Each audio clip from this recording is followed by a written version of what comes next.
እንደምን አላችሁ? በጣም የሚገርም ዜና ነው ይዤላችሁ የመጣሁት። እንግዲህ የኢትዮጵያ የፖለቲካ ታሪክ ፖለቲከኞቻችን አስተሳሰባቸው ምናቸው አብዛኛው ከራሻ የተቀዳ ነው። አሁንም ያለንበት ነገር ከዛ ጋር የተያያዘ ነው። ሶ ከፑቲን ብዙ ነገር መማር እንችላለን በሚል ነው ይህንን እያቀረብኩ ያለሁት ማለት ነው። የመጀመሪያው ክፍል ቀደም ብዬ ፖስት አድርጌዋለሁ። ይሄ ሁለተኛው ነው ማለት ነው። ካቆምኩበት ነው የምቀጥለው። በጣም ወሳኝ ፓርት ነው ማለት ነው። ይሄ እንግዲህ የኒኮላስ ሁለተኛ ኢምፓየር በአንደኛ ዓለም ጦርነት ምክንያት እየፈራረሰ ሲሄድ በወቅቱ ሌኒን የቦልሼቪክ የሚባል ፓርቲ ይመራ ነበር። ፈጥሮ የሰራተኞች ፓርቲ ሶሻሊስት ፓርቲ ማለት ነው አቋቁሞ ይመራ ነበረ። ይሄ ደግሞ ይመራ የነበረው በምን ላይ ነው ብያቸዋለሁ ቅድም።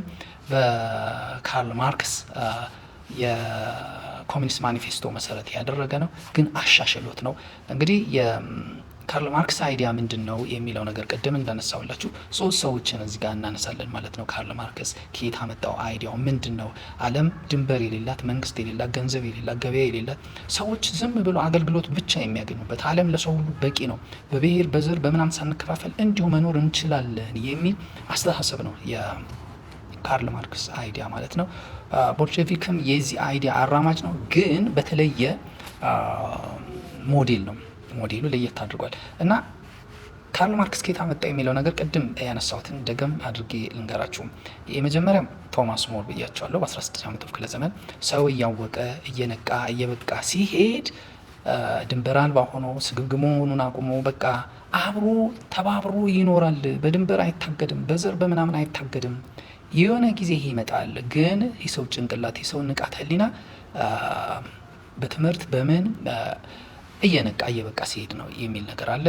እንዲሁም ደግሞ ጂ.ደብሊው ፌዴሪክ ሄግል ያልኳቸው ጀርመናውያን ናቸው። በነገራችን ላይ እነዚህ ሁሉ ተፈላሳፊዎች ጀርመን እስካሁን ድረስ እና አሜሪካ እንደምን የሚፈሯት ልስራ ካለች በጣም ምሰራ ሀገር ናት፣ በጣም አደገኛ ሀገር ናት። እነዚህ የምጠራላቸው አብዛኞቹ ጀርመናውያን ናቸው። እና ጂ.ደብሊው ፌዴሪክ ሄግልስ የሚባለው ደግሞ ምን አለ?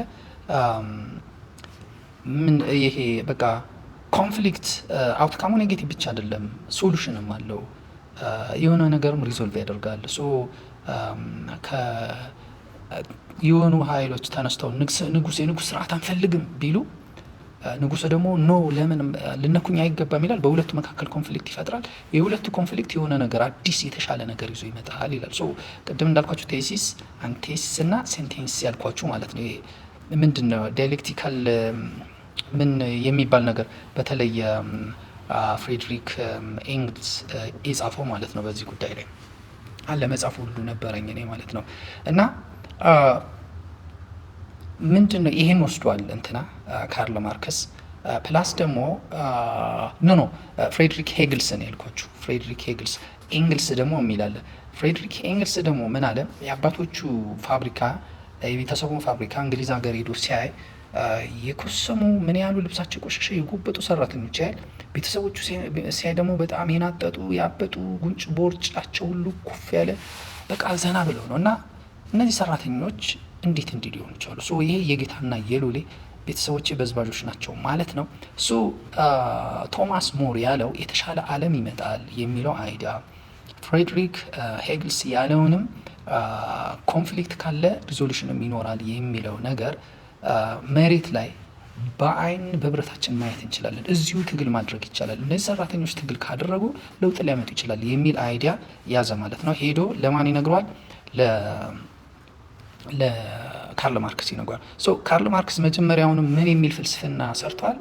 ሰዎች የቶማስ ሞር አይዲያ ሰዎች በጊዜ ሂደት እየነቁ እየበቁ ሲሄዱ ሳይሆን ከሰሩ በተግባር ካሳዩ ለውጥ ይመጣል። ምክንያቱም መጀመሪያ የጎሳ አደረጃጀት ነበር፣ ከዛ ባርነት መጣ፣ ከዛ ፊውዳል መጣ፣ ከዛ ካፒታሊዝም እያለ ኮሚኒዝም ይመጣል። ይሄ ለውጥ የማይቀር ነው፣ ተፈጥሯዊ ነው፣ አለ፣ በታሪክም የተደገፈ ነው። በሀሳብ ብቻ የምንስለው በብቃት በንቃት በትምህርት ብለን በጾም በጸሎት ብቻ የምንመኘው ነገር አይደለም፣ ከሰራን እናገኛለን አለ። ከዛ ደግሞ የማና ፍሬድሪክ ሄግልስን አይዲያ ደግሞ ኮንፍሊክት የሚለው ወደ ተግባር እንለውጠዋለን። አይዲያ ኢቮልቭ ሲያደርግ ብቻ ሳይሆን በተግባር ደግሞ ሪቮሉሽን ሲካሄድ ነው አለ። እነዛን ኮንፍሊክቶች ወደ ሪቮሉሽን እንቀይራቸዋለን። ሪቮሉሽን የሚል አይዲያ መጣ ማለት ነው። ይህንን አይዲያ ይዞ መሬት ላይ እናውርደው፣ ወደ ማቴሪያል እንቀይረው የሚል ነገር አመጣ። ማን ያመጣው? ካርል ማርክስ ነው። ቦርደርን ማጥፋት ይቻላል፣ ስቴትን ማጥፋት ይቻላል። ከተነሳ ከተንቀሳቀስ ገንዘብ የሚባል ነገር ማስቀረት ይቻላል። ሰዎች ጌታና ሎሌ አለቃና ምን የሚባል ነገር ጠፍቶ ሁላችንም በእኩልነት የምንስተናገድበት አንድ ወርልድ መፍጠር እንችላለን። ድንበር የሚባል ነገር ማጥፋት እንችላለን። ይሄ ሰዎች እናድርካሉ ያደርጋሉ። ይሄን ደግሞ ማድረግ የሚችለው የተጨቆነው በተለይ በጣም የተገፋው የሰራተኛው ክፍል ነው ብሎ ይሄ በቡርዣው በምኑ በፊውዳሉ ላይ ከተነሳ ይሄ መሆን የሚችል ነው አለ። ይሄ ማን ያለው? ካርል ማርክስ ነው ማለት ነው። ከዛ ሌኒን ይሄንን የካርል ማርክስን ስራ ወደ ተግባር መቀየር ፈለገ። ወደ ተግባር ዓለምን አንድ እናድርጋት። የት ላይ ቆመን ምን እናድርጋለን? የራሻ ኤምፓየር መፈራረስ ጀመረ። ይሄ ጥሩ አጋጣሚ ነው። ራሻን እንደ ላብራቶሪ እንጠቀምባት። በቃ ከዚህ እንነሳ። ዘመቻው ከዚህ ጀምር። ከሞስኮ ዘመቻው ይጀምራል።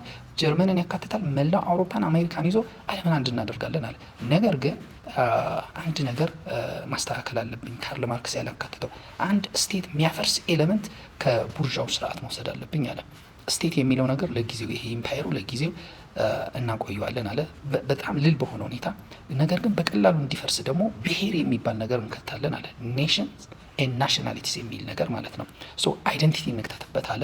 ሁለቱም ናሽናሊቲ የቡርዣዎች አስተሳሰብ ነው፣ ማህበረሰቡን ከፋፍሎ ለመበዝበዝ ነው ተብሎ በነ ካርል ማርክስ የተተረጎመ ነው።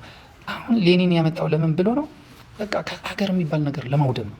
በቃ እሱ ለራሻ አልታገለም። ራሻ ትልቅ እንድትሆን፣ ራሻ ሀያል እንድትሆን አይደለም።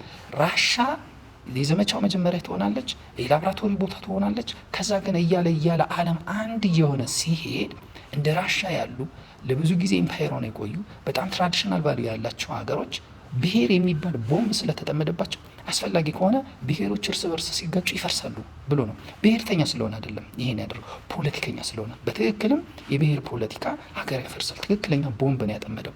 ሁለተኛ ደግሞ ካርል ማርክስ ያልጠቀሰውና አያስፈልግም ያለው መሪ ነው። ይሄ ቫንጋርድ ብሎ ማለት በቃ ይሄ የሰራተኛው መደብ ለመምራት ወደፊት እንዲንቀሳቀስ ለማድረግ ግዴታ መሪ ያስፈልጋል። ስለዚህ ለጊዜው እኔ መሪ መሆን አለብኝ ብሎ ራሱን በመሪነት ተሰየመ ማለት ነው። ቀጠለ እየሄደ እያለ በዚህ በቃ ሪቮሉሽኑ ቀጥሎ መዝሙር ወጥቶ ባንዲራ በዓለም አጨዱ ተሰርቶ ሁሉ ነገር ተጠናቆ በቃ ሞስኮ ለትንሽ ጊዜ የዓለም አቀፍ ዋና የኮሚኒስት ከተማ ሆና እየሄደች እያለ እንቅስቃሴው እየቀጠለ እያለ ሌኒን በስትሮክ ተመታ፣ ሽባ ሆነ፣ እያለ ሞተ። ከዛ የሱ ተከታይ የነበረው ከሱ ጋር አብሮ ይሰራ የነበረው ጆሴፍ ስታሊን ደግሞ የብሔርን ምንነት፣ ብሔር ማለት በቋንቋ በባህል በሳይኮሎጂካል ሜካፕ በቴሪቶሪ ይወሰናል። ብሔር ማለት በዚህ አካባቢ ያሉ ሰዎች ነው ብሎ ለመጀመሪያ ጊዜ ብሔር የሚባለውን ነገር የፖለቲካ ስም የፖለቲካ ትርጉም ሰጥቶ ዲፋይን ያደረገው እሱ ከሞተ በኋላ ምን የሚል ይዞ መጣ ጆሴፍ ስታሊን? ኖ ይሄ ነገር አያዋጣንም፣ ይሄ የሌኒን አስተሳሰብ ብዙ አይራመድም። አዎ ብሔር ፈጥረናል፣ አዎ ከአገርን ከሀገር ማጋጨት ህዝብን ከህዝብ አጋጭተን ሀገር የሚባለውን ነገር ማፍረስ እንችላለን፣ ግን ይሄ ነገር አይዘልቅም። ራሻ ብቻ ናት በዚህ የምትጎዳው። ስለዚህ ይህን ነገር መቀልበስ አለብኝ አለ ማለት ነው። ተነሳ። ከዛስ ምን ሆነ? ሶስተኛው ላይ